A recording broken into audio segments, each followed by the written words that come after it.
홍콩 온사람 교회 식구들 지난 한 주간 동안 평안하셨습니까? 함께 듣는 철로역정 이야기 두 번째 시간입니다. 이번 시간에는 멸망의 도시에 대한 이야기를 들려드리겠습니다. 여러분에게 이 이야기를 들려드리기 위해서 저는 지금 홍콩 센트럴에 나와 있습니다. 성경에 제일 먼저 등장하는 도시는 창세기에 나오는 에녹성입니다. 아담과 하와의 아들인 가인이 세운 도시이죠. 맨 나중에 소개가 되는 도시는 요한계시록에 등장하는 새 예루살렘 성입니다. 이 에녹성과 새 예루살렘 성 사이에 자주 소개가 되는 도시가 하나 있는데 바벨론 성입니다. 이 바벨론 성은 세상의 마지막 날에 하나님의 심판을 받아서 영원히 사라지게 됩니다. 이제 멸망의 도시에 대한 이야기를 들으시면서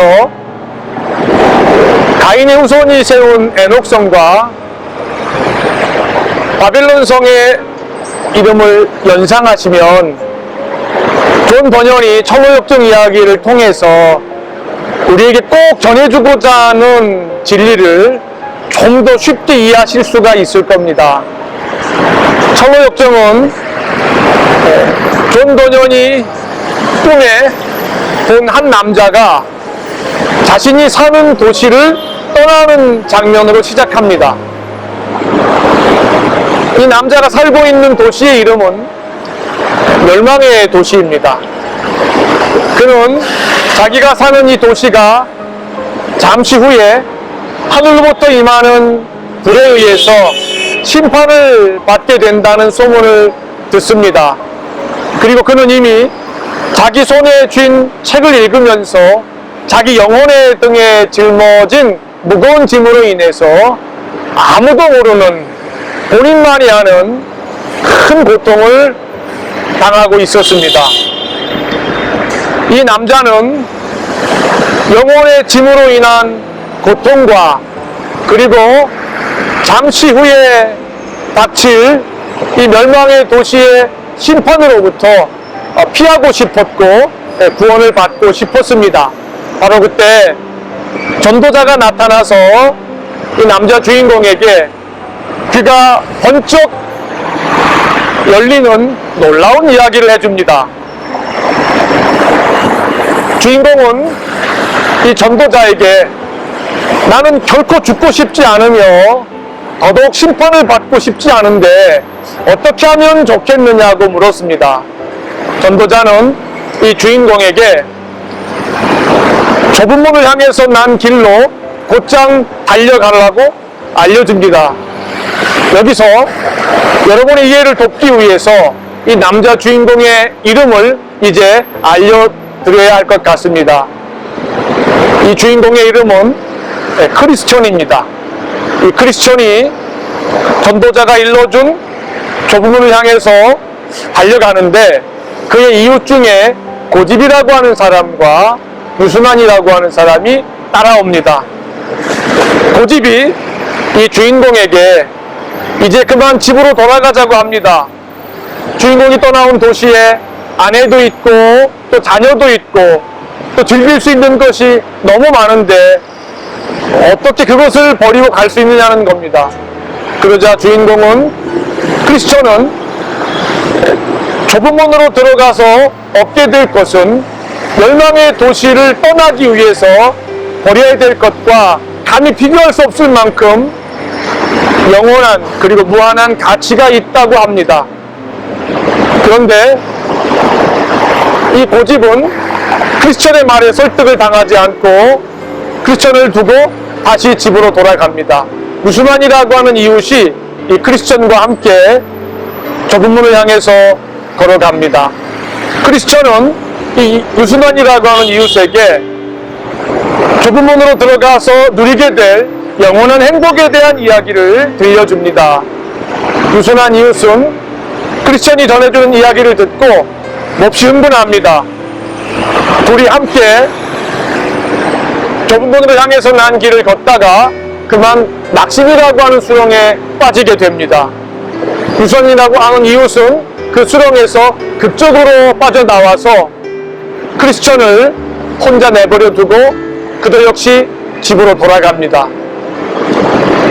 낙심이라고 하는 수렁에 남게 된 크리스천은 자기 힘으로는 그 수렁에서 빠져나올 수가 없었습니다. 바로 그때 도움이라고 하는 사람이 나타나서 이 크리스천을 낙심이라고 하는 수렁에서 건져줍니다.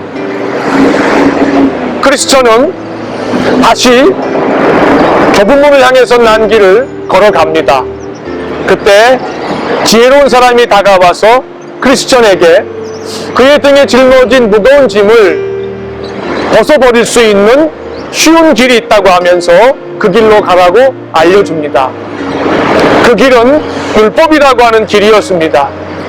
율법을 지켜 행하면 등에 짊어진 짐을 벗어버릴 수가 있다는 것이었습니다. 크리스천은 지혜로운 사람이 알려준 대로 그 길을 걸어가는데 그 길은 그가 조금 전까지 걸었던 그 좁은 길보다 더 힘이 들고 고통스러웠습니다. 어느 순간 너무 무서워서 한 발자국도 앞으로 나아갈 수가 없었습니다. 바로 그때 전도자가 다시 나타나서 이 크리스천에게 호통을 칩니다. 왜 좁은 길에서 벗어났냐는 겁니다. 그러면서 오직 나의 의는 믿음으로 말미암아 살리라. 또 뒤로 물러나는 자의 마음을 내가 기뻐하지 아니하리라는 하나님의 말씀을 전해줍니다. 극적인 순간에 나타난 전도자가 전해준 그 말을 듣고 크리스천은 좁은 문으로 들어가기 위해서 믿음의 여정을 계속합니다. 여러분은 멸망의 도시에 대한 이야기를 들으시면서 무슨 생각을 하셨습니까?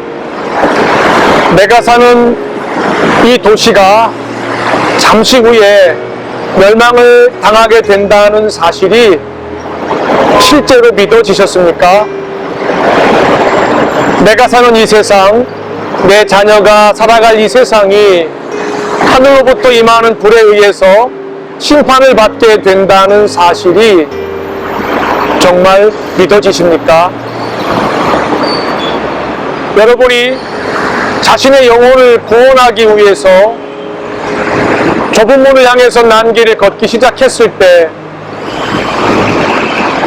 여러분에게 다가왔던 이웃 중에 고집과 같은 사람은 없었습니까?